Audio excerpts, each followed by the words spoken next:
DVMS lab. Our further experiment now will be towards the experiment number 8, that is exception handling, and the second will be the usage of packages. So first we will start with exception handling, and thereby we will move further.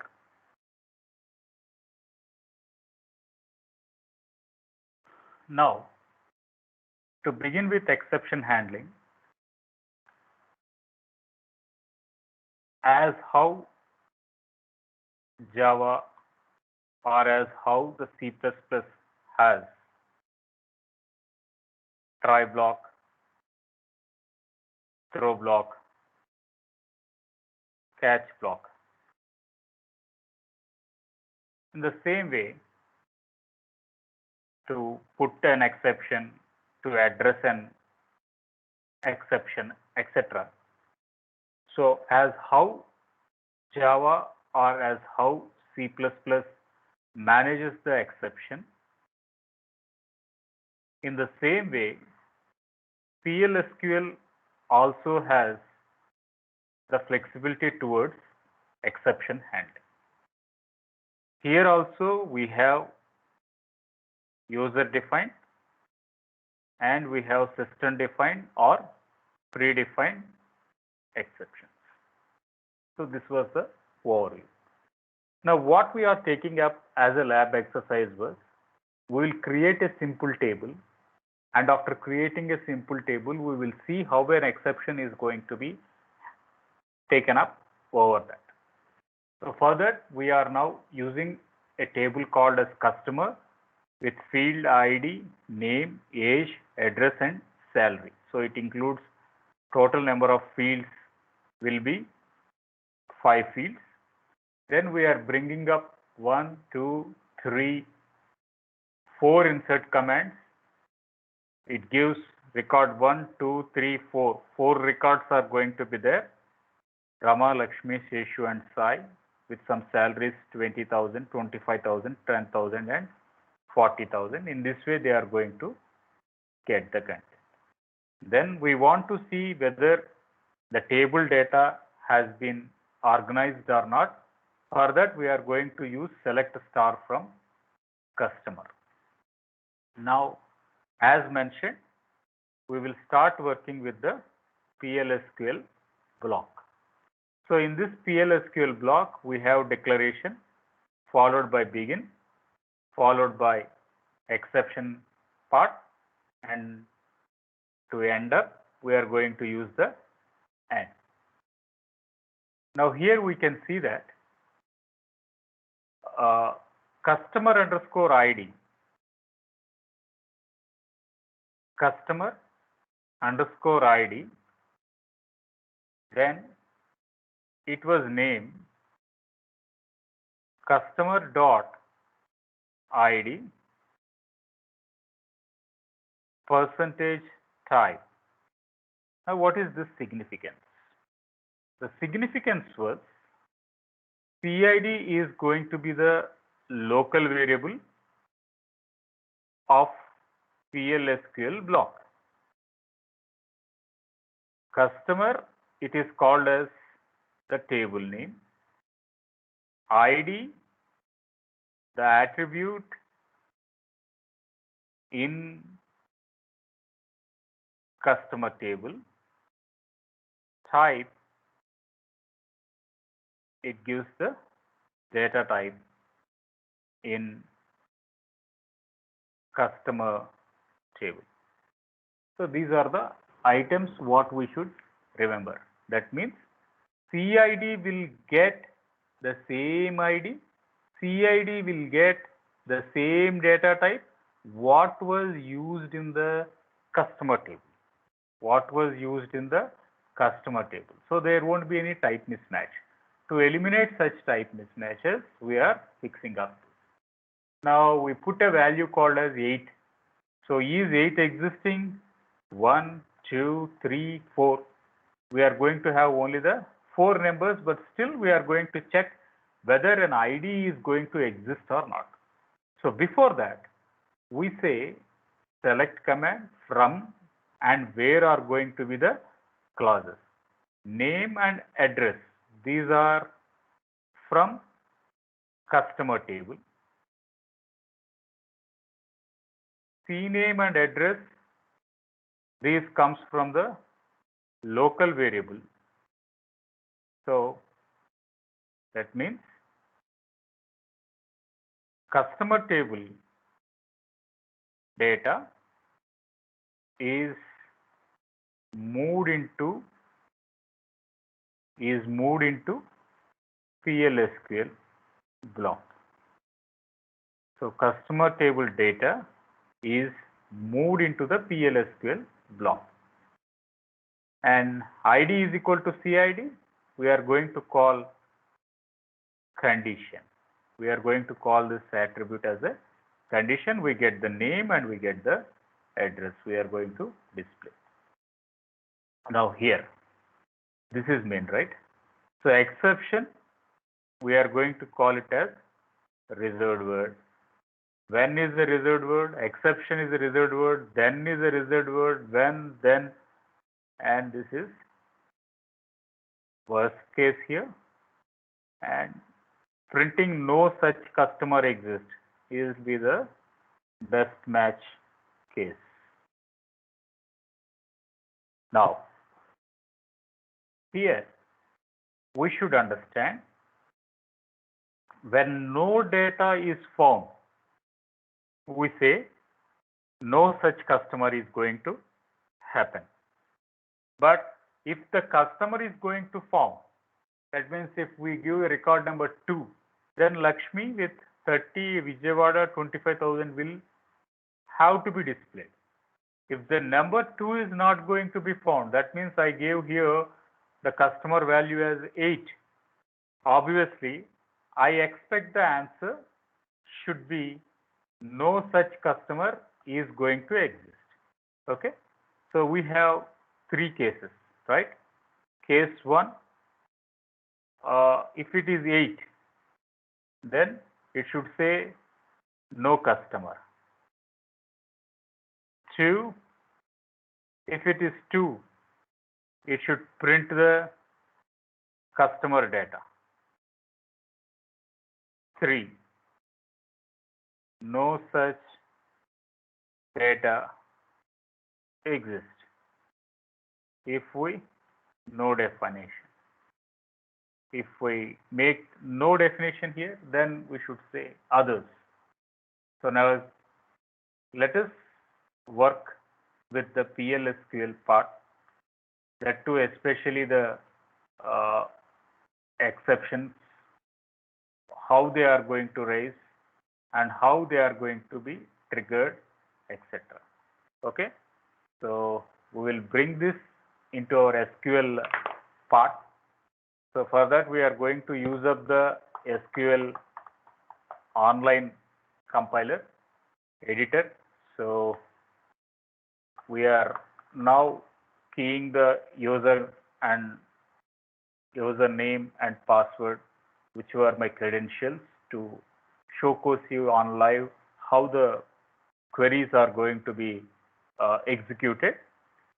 So for that we are now using the SQL part. So it is taking time here to log in.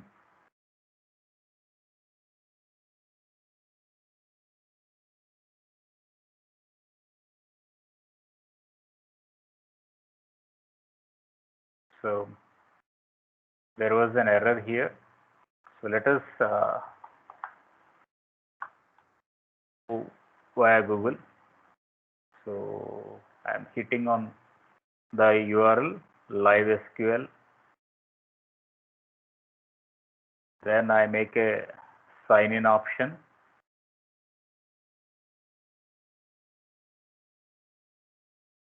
I make a sign in option here. So my credentials are available. So I am moving to the worksheet.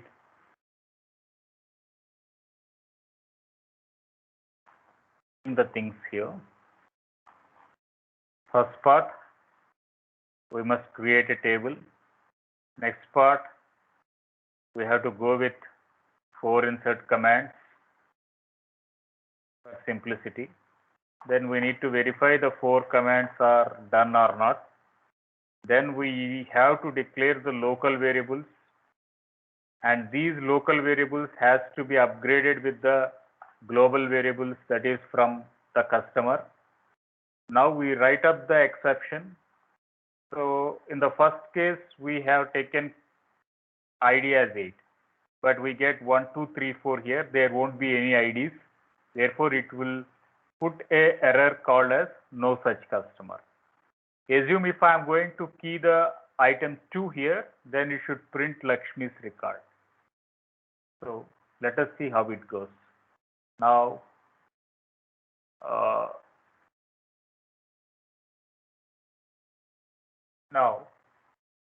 this was the PLSQL procedure. Customer ID is the local variable. Customer.id %type. %type, it gives the same data type of ID is going to be assigned to C_ID. So C_ID gets the data from the customer table. C_name gets the data from the name of which is given in the customer table, and whatever data type which is assigned to the name will be implicitly assigned to C_name. Then we are going to pump up the SQL query with select command and from and where clauses.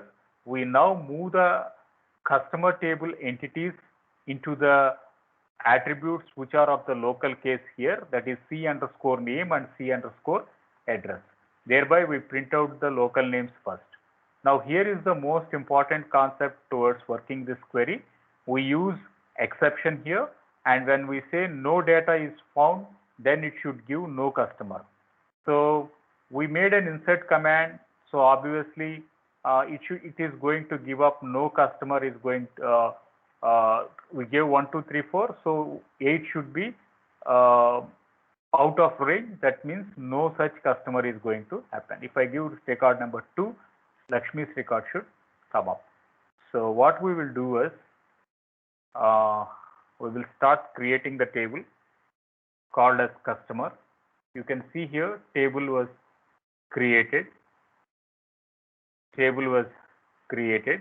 So we will bring this into our work area so that it gives a lot of confidence towards building up the queries, what the answers they are going to give.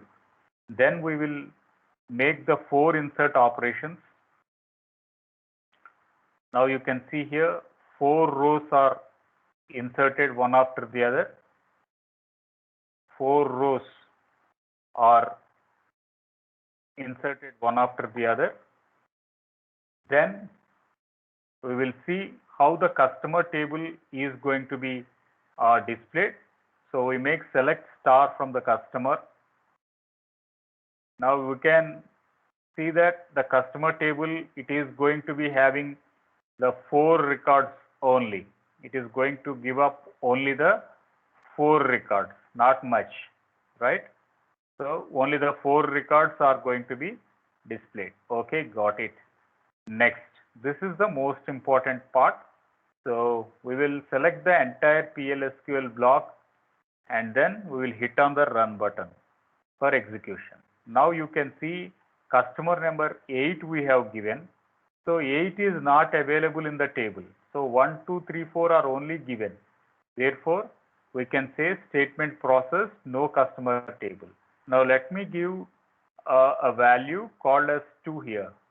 That means the table it is going to have the second record. The table it is going to have the second record. Therefore, it will display the second record data. So now I will select the entire PLSQL block here and re-execute. What happens if second record comes? So now you can observe that the name was Lakshmi and the address was Vijayawada. So it is how the case was taken up.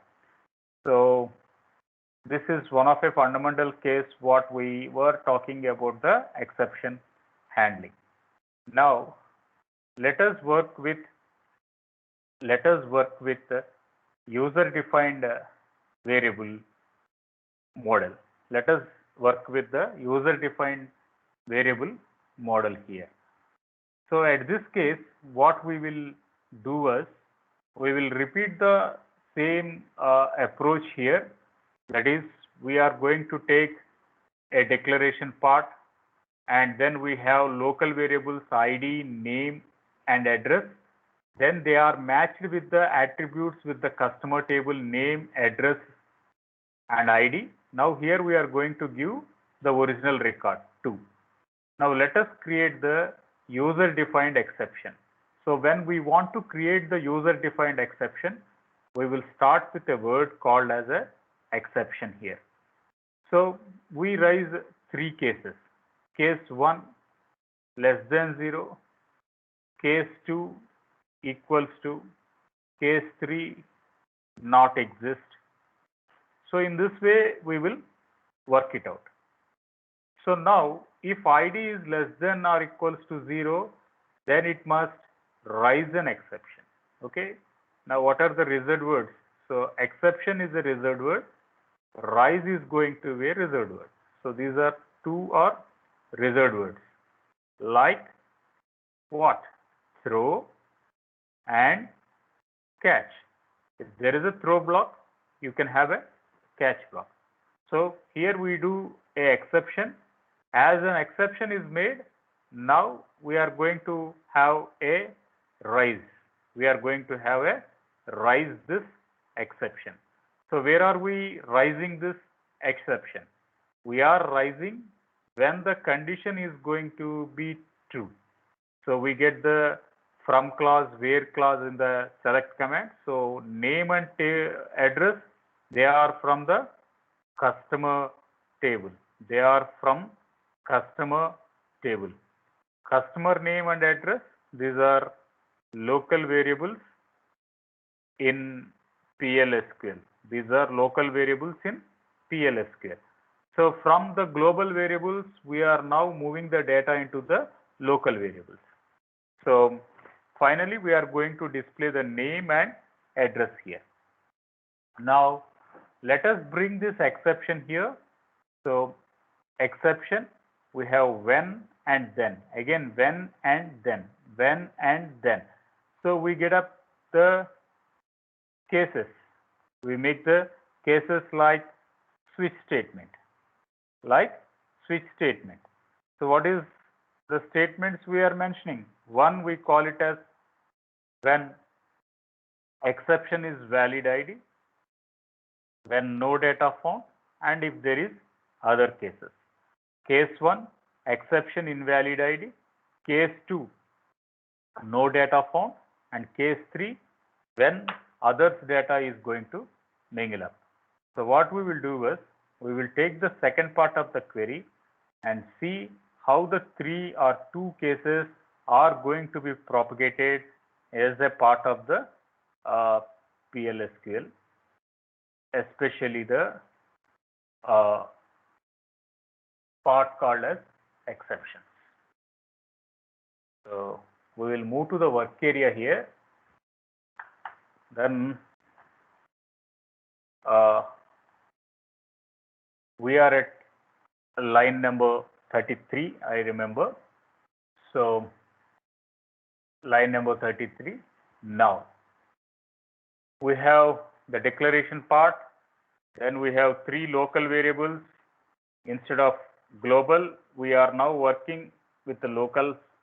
Along with that, earlier we made a system defined exception.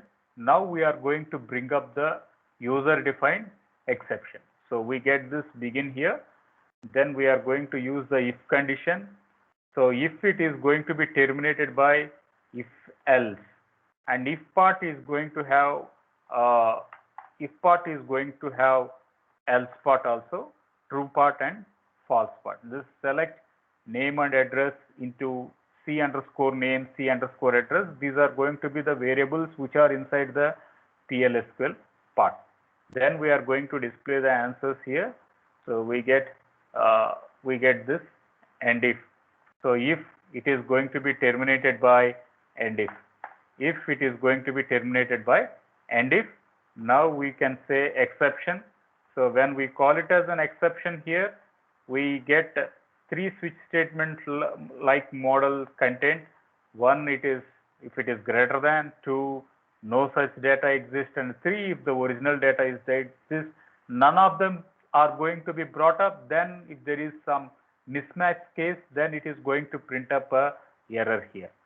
So what we will do is, first of all, we will give 1 here.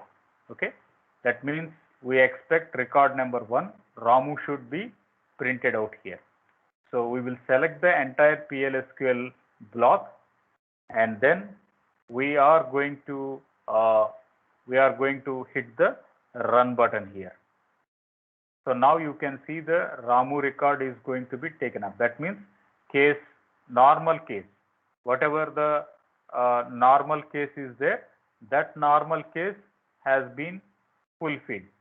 The normal case what we are going to expect was fulfilled.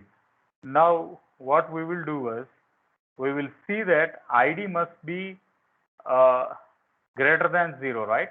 So what we will do is, instead of 1, we will put it as 0. Instead of 1, we will put it as 0. Now we will try to re-execute the complete model here. Okay. So Ramu Bhimavaram is there. Now I am giving the value called as 0. That means ID must be greater than 0 is the exception what we are going to expect. So we can see this answer, ID is going to be greater than 0. That's how we are expecting the run mode answers. So let us put the value called as 8. So the insert command, it has having 1, 2, 3, 4 as the IDs. There is no ID which is called as 8. So if ID was not matched, then what we have to say, no such customer is going to be available in the database. So that's the reason we are going to print it out. So now we are hitting on the run button. Now you can see that as we gave the statement as 8, so no such customer is going to be available in this model. The data is printed. So this is all from the exception part. In continuation this, we will start working with the packages in the next lecture. Thank you.